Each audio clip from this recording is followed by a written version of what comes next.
Hello and welcome. I'm so glad our paths have crossed here.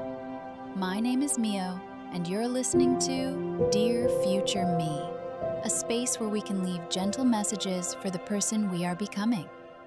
This is our quiet corner to practice English and to practice sending a little more kindness to our future selves. Before we dive in, let's start with a single conscious breath, connecting us to the present moment. A quiet inhale and a slow exhale. Thank you for being here to write this first letter with me. Does that little voice in your head ever whisper, "Wait until you're better"? Wait until you feel less scared? Or until life isn't so busy? That voice tells us to wait for a perfect moment that never seems to come. But what kind of message is that sending to our future selves? A message of delay, of fear, of a life unlived. So today, this very first episode is about writing a different kind of message. It's about giving ourselves the permission to begin right now. And if this space resonates with you, I would be so happy if you'd consider following along on this journey. I'd also love to know where you're joining from today. It's a beautiful thought, knowing we're all writing these letters together from different parts of the world. Okay, let's gently begin. It's a strange habit we have, isn't it? To treat our present life like a waiting room, as if the main event will start later. But our future self is not a stranger we will meet one day. They are built, moment by moment, by the person we are choosing to be right now in this room.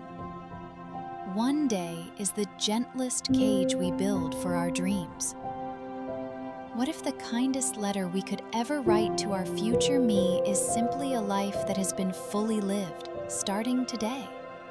What if we decided that the story they will one day read about us begins with a single brave action taken in the face of uncertainty?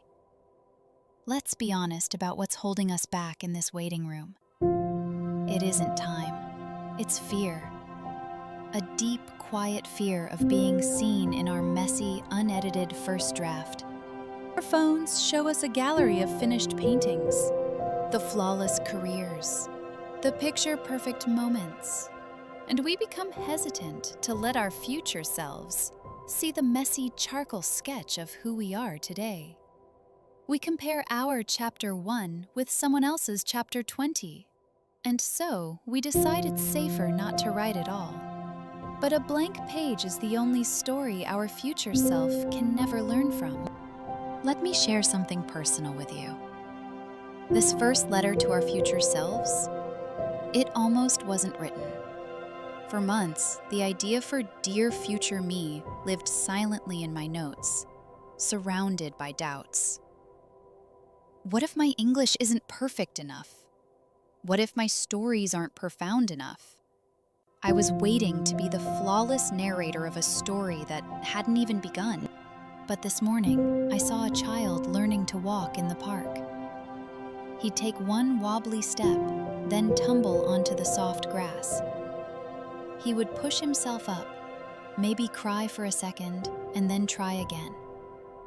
Not once did he seem to think, maybe I'm not ready for this. He was just living the process. And I realized the most important message I can send to my future me is not that I was fearless. It's that I was scared, and I began anyway. We need to learn to honor our day ones.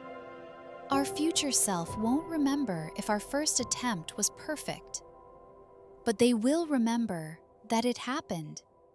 They will feel the echo of the courage it took to just show up. Our beginning is the first draft of a letter to our future. It's meant to be honest, not flawless. It's where we write down our hopes, our fears, our real, unfiltered selves. That honesty is what will make our story worth reading one day. That is the true gift we can give to the person we are becoming. So, as we bring this thought to a close, my gentle challenge for you is this. What is the first word of the letter you want to write to your future self, starting today? You don't have to write the whole book, just the first word. Take the smallest possible version of the step you've been waiting to take. Not to become fluent in English, but to learn one new word. Not to build a whole new life, but to do one small thing that makes you feel alive for 5 minutes. That is your first word, and it is enough. The magic we are waiting for is not in the future. It's hidden in the simple, brave decision to begin. Thank you for being here for this first step, for being a part of this first letter.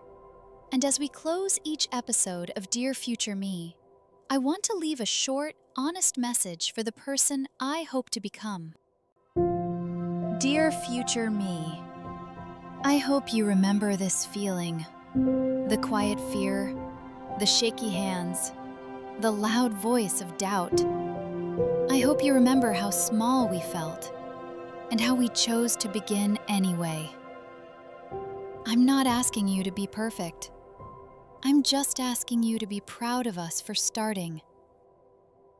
This first episode is my promise to you that I will keep showing up.